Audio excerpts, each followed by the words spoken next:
তখন কালীয় দমন এই মনের মধ্যেই সব আছে। সাধু সঙ্গের বিরাট মহিমা আছে। সাধু নাম দর্শনম লোকে সর্বসিদ্ধিকরম পরম। বৃন্দাবনে ভগবান বিষ্ণু আসবেন তার জন্য তপস্যা করেছেন, তারপরে তিনি তপস্যা করে গিরি গোবর্ধন রূপে অবতীর্ণ হয়েছেন। ভগবান বিষ্ণু গিরি গোবর্ধন রূপে অবতীর্ণ হয়েছেন, তপস্যা করতে হয়েছে। ব্রহ্মা 60,000 বছর তপস্যা করেছেন, তারপরে তিনি ব্রহ্ম পর্বত বর্ষানাথে এসেছেন। 60,000 বছর তপস্যা। ভগবান শিব তপস্যা করেছেন, নন্দগ্রামে রুদ্রাচল পর্বত হয়ে তিনি লাভ করেছেন। কিন্তু সাধু সঙ্গের প্রভাব কিরকম জানেন? নলকুবের আর মণিগ্রীব দুইজন নারদ মুনিকে দর্শন করে তাকে সম্মান জানলেন না, অভিশপ্ত হলেন।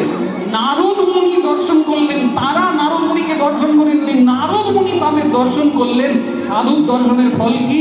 বৃন্দাবনে জন্ম হলো, গোকুলে জন্ম লাভ হলো। ভগবান শ্রীকৃষ্ণ লীলা যেখানে করবেন তার ঘরে গাছ হয়ে জন্ম লাভ হলো। কি দুর্লভ দিয়ে দিল সাধুর কৃপা। যেটা ভগবান পর্যন্ত তপস্যা করেন যেখানে জন্ম লাভের জন্য, কেবল সাধু দর্শন দিল, তাতেই অনায়াসে লাভ হয়ে গেল।